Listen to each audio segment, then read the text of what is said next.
Hello everyone, আবারও হাজির হয়ে গেলাম একদম নতুন একটা ড্রামা নিয়ে। অনেকদিন ধরেই ভাবছিলাম তোমাদের জন্য একদম নতুন একটা ড্রামা নিয়ে হাজির হই। ড্রামাটা শেষ পর্যন্ত দেখো আর এনজয় করো।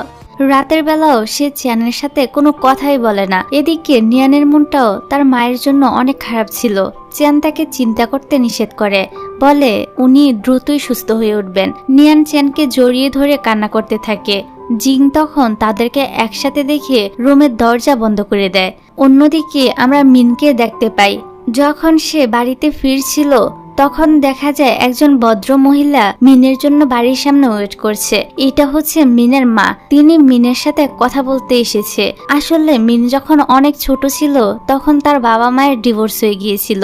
তখন মিনের মা মিনকে রেখে চলে যায়, যার কারণে মিন তার বাবার সাথে থাকতে শুরু করে এবং তার মাকে ভুল বুঝতে শুরু করে। কিন্তু এত বছর পর মিন আবারও তার মায়ের সাথে কথা বলে, কেননা এখন সে বুঝতে পেরেছিল তার মা তাকে ভালোবাসে। পরিস্থিতির কারণেই তিনি তাকে ছেড়ে চলে গিয়েছিল। ফলে এখানে মা ছেলের সম্পর্কটা আবারও ঠিক হয়ে যায়। এবার আমরা স্কুলের সিন দেখতে পাই। টিয়ান জিং এর মন ভালো করার চেষ্টা করছিল। এক সময় জিং টিয়ানের কথায় হেসে উঠলে টিয়ান বলে সে যেন এভাবেই সবসময় হাসি খুশি থাকে। সে তার বাবা মায়ের অ্যাডপ্ট সন্তান, তাতে কি হয়েছে? সমাজের কিছু লোক আছে যারা অন্যকে নিয়ে শুধুই কথা বলে। তাই জিং যেন অন্যদের কথা শুনে নিজে মন খারাপ করে বসে না থাকে। টিয়ান জিংকে একটা সত্যি কথা বলে। আসলে টিয়ান 3 বছর আগে থেকেই জানতো জিং চ্যানের অ্যাডপ্ট করা বোন। অবাক হয়ে জিং জিজ্ঞাসা করে সে কিভাবে জানতে পেরেছিল। টিয়ান তখন বলে জিং এর দাদিমা তার দাদিমাকে এটা বলেছিল, আর টিয়ান সেখান থেকে জানতে পেরেছে। তবে টিয়ানের এতে কিছুই যায় আসে না। জিং তার খুব ভালো বন্ধু এবং ভালো বন্ধু হয়েই থাকবে। টিয়ানের কথা শুনে জিং নিজেকে লাকি মনে করে এরকম একটা ফ্রেন্ড পাশে পাওয়ার জন্য। পরের দৃশ্যে দেখা যায় চিয়ান জিং এর সাথে কথা বলতে এসেছে। সে জিংকে বলে তার কাছে জিংই সবচেয়ে বেশি ইম্পর্টেন্ট। সে যেন অন্যদের কথা শুনে মন খারাপ না করে। তার পরিবারের সবাই তাকে অনেক ভালোবাসে এবং তারা সবসময় তার সাথেই থাকবে। জিং চুপচাপ তার কথাগুলো শোনে, তবে নিজে কোনো কথাই বলে না। এদিকে সবাই তো আসল নিয়ান অর্থাৎ জিং এর কাছে এসে তাকে সরি বলে, কারণ সে অ্যাডপ্ট শুনে তারা তার নামে অনেক উল্টাপাল্টা কথা বলেছিল। জিং তাদেরকে ক্ষমা করে দেয়। এদিকে চিয়ান তার বোনকে এত ভালোবাসে দেখে মিন বলে ভালো হতো যদি আমারও একটা বোন থাকতো। জিং এর মধ্যে থাকা নিয়ান তখন মিনকে বলে কেন, নিয়ান তো তোমার বোনের মতোই।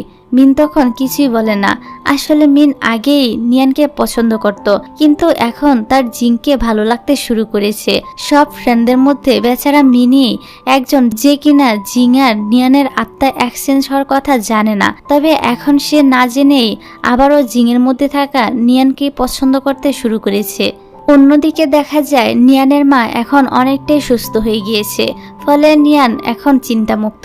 সেই সাথে চিয়ান ও জিংকে জানায় সে পড়াশোনা করতে বিদেশে যাচ্ছে না। এইটা জানতে পেরে জিং তো অনেক বেশি খুশি হয়। অন্যদিকে দেখা যায় মিনকে তার ফ্রেন্ডেরা বলছিল মিনের উচিত হবে জিংকে বলে দেওয়া যে সে তাকে পছন্দ করে। মিনও ঠিক করে সে জিংকে বলে দিবে যে সে তাকে পছন্দ করে। তাই তো পরের দিন মিন জিংকে তার মনের কথা বলে দেয়। মিন ভাবছে এটা জিং, কিন্তু আমরা তো জানি এটা নিয়ান। সে মিনকে বলে সে অন্য কাউকে পছন্দ করে। এটা শুনে মিন একটু কষ্ট পায় আর জিজ্ঞাসা করে জিং কি তাহলে টিয়ানকে পছন্দ করে? উত্তরে সে বলে একদমই না। আসলে নিয়ান তো চিয়ানকে পছন্দ করত, তবে সেটা মিনকে বলে না।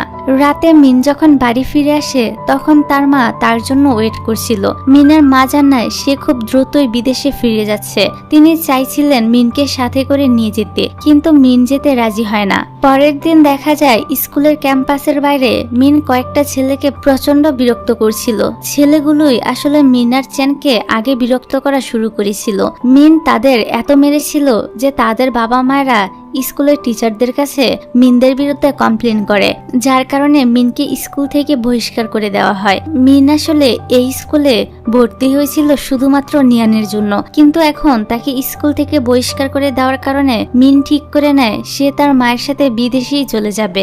চলে যাওয়ার আগের দিন মিন ওর সব বন্ধুদের সাথে দেখা করে। তারা সবাই একসাথে কিছু সময় কাটায় এবং ভবিষ্যতে কে কি হতে চায় তাই বলতে থাকে। তারা প্রমিস করে গ্রাজুয়েশন শেষ করার করার পর তারা আবারও কোনো একদিন সবাই এভাবেই একসাথে হবে এবং আড্ডা দিবে। আজ সবাই একসাথে খাওয়া দাওয়া করে এবং আড্ডা দিয়ে পুরোটা সময় পার করে। সেই সাথে মিনকে শুভকামনা জানিয়ে বিদায় জানায়। মিন বিদেশে চলে যাওয়ার কয়েকদিন পর বাকিরা সবাই মিলে ক্যাম্পিংয়ে যাওয়ার সিদ্ধান্ত নেয়। টিয়ান ঠিক করেছিল ক্যাম্পিংয়ে যাওয়ার পর সে জিংকে বলে দিবে যে সে 3 বছর ধরে তাকে পছন্দ করে। বাড়িতে টিয়ান কয়েকবার প্র্যাকটিসও করে। তারপর দেখা যায় সবাই সুন্দর একটি জায়গায় ক্যাম্পিং করতে এসেছিল।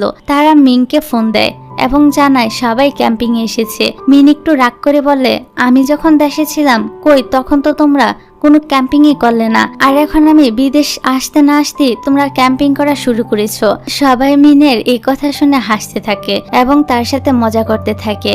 এদিকে টিয়ান বাড়ি থেকে অনেক প্র্যাকটিস করে এসেছিল, কিন্তু এখানে এসে সে জিংকে কিছুই বলতে পারে না। অন্যদিকে দেখা যায় বাড়িতে নিয়ানের লেখা কিছু কাগজ পড়ে নিয়ানের বাবা আত্মা চেঞ্জ হওয়ার কথাটা জেনে গিয়েছে। আরো শিওর হওয়ার জন্য পরে তিনি নিয়াং আর জিং যখন একসাথে ছিল তখন নিয়াংয়ের নাম ধরে ডাকে আর উত্তর দেয় আসল নিয়ান। বাস তারা তো নিয়ানের বাবার কাছে ধরা পড়ে যায়। তিনি নিয়ানকে বকাবকি দিয়ে বলেন নিয়ান কেন তাদের আগে এসব কিছু জানায়নি। নিয়ান তখন তার বাবাকে সরি বলে এবং জানায় তারা অনেক চিন্তা করবে ভেবেই তাদেরকে সে কিছু জানায়নি। নিয়ানের বাবা নিয়ান আর জিং দুজনকে বাড়িতে নিয়ে এসেছিল।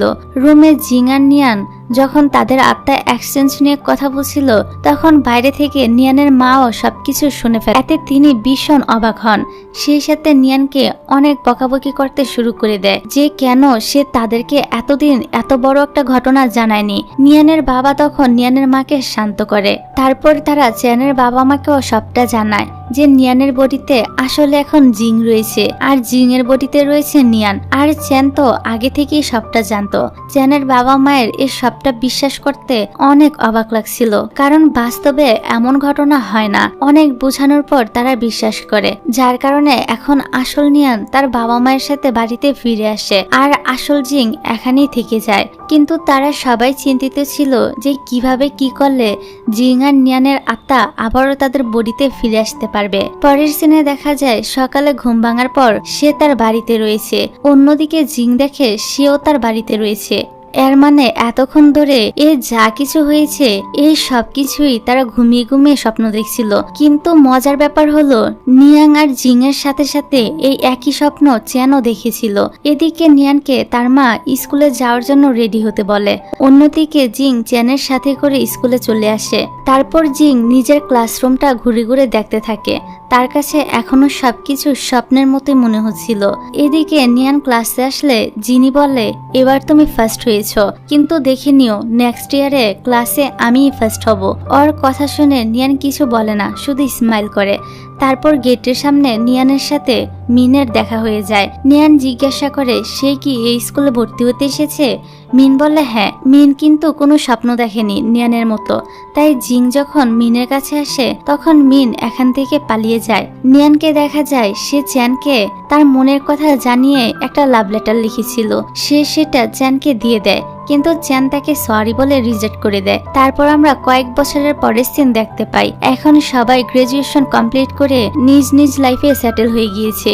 আর আজ ছিল রিইউনিয়নের একটা পার্টি। সব বন্ধুরা একসাথে এসে এনজয় করছিল। তখনই ওদের এক টিচার কল করে। ওই টিচারের পাশে এক মেমো ছিল।